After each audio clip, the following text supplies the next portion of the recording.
just before starting to make this video, and my prayer was that these videos might give you something to look forward to on a Monday. I know not everybody loves Mondays. So anyway, let's talk about Numbers 13 through 15. First of all, let's talk about Joshua, because Joshua was a type of Christ. As a matter of fact, and when we use that expression, type of Christ, it doesn't mean that he was a perfect person who embodied everything godly.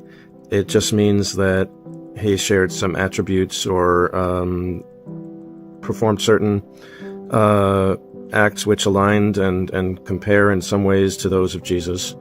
And there are numerous types of Christ in the Old Testament. But Joshua and Jesus are the same name. In the case of Joshua, it was Jehoshua, which meant Yahweh is salvation. Over time, the name was shortened to what most of us know as the Hebrew name for Jesus, which was Yeshua. But also, Joshua led his people into the Promised Land. Of course, that was a physical land, Canaan. And actually, in the case of Jesus, the Promised Land is, as it says in the Lord's Prayer, "Thy kingdom come," meaning in our hearts. So it's a spiritual Promised Land. Joshua was a conqueror, as was Jesus. He conquered everything dark and evil. He conquered death. And a mediator. And of course, we know that Jesus is our mediator with God the Father, Yahweh. And that's why to this day we still revere Joshua. There were 10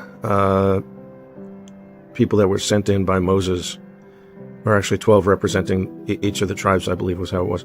And they were to inspect the land of Canaan and determine if this was a good place to go. Of course, God already knew that this was the Promised Land that he was sending them into. But all of the others, except for Joshua and Caleb, they came back with a report that there's no way that we should go into that land and fight the Amalekites and the Canaanites. We're going to die. And then the Israelis were like, why did God bring us out from where everything was so peachy and rosy in Egypt, where we were slaves, but at least we knew where our next meal was coming from? Why did God send us out into the wilderness, and we're going to die out here, and all this and all of this grumbling? The only ones that gave a different report were Joshua and Caleb. But God said that he pledged, very interesting.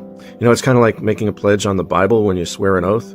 You got your left hand on the Bible and your right hand up in the air and you swear the oath. And God said that he did the same, that he pledged with his hand risen that he would bring the Israelites into the Promised Land. But the Israelites did not believe God. And God said, okay, so be it. You know where Pontius Pilate says to Jesus, "Are you the King of the Jews?" And in the King James Version, the Old English, Jesus says, "Sayest thou?" So that's what you say. So, okay. Well, what God says here is, okay, all this grumbling and all of these things that you're afraid of, let it be so. Sayest thou, and so shall it be. You shall have the punishment of everything that you are afraid of in your rebellion against me, saith the Lord. What Joshua was saying, what he had that the other ones were missing, was that if you look at your future and the obstacles that might be in your way and so forth, but you don't include God in the vision that you're putting forth, then that's very likely you're going to be very pessimistic, and that you're going to go against wanting to follow that route, even if it's laid out by God. But if you see the possibility, the potentiality of what could be, if God is part of your vision, then you will be blessed. You will be blessed. So, stop grumbling. Don't be like the Israelis. They could have gotten to the promised land in like 11 days, just in terms of the distance, but instead they were cursed to wander in the wilderness for 40 years. 40 years, 40 years, which means 40 years, but it also means sometimes when you hear 40 years in the Bible, it just means a really long time.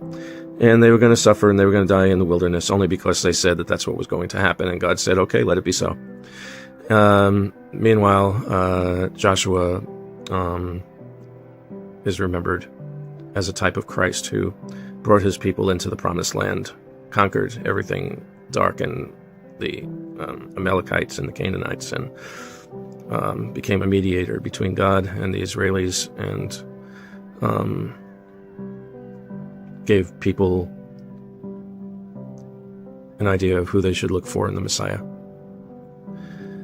And that's a beautiful story, and that's the glory of God in Numbers 13 to 15.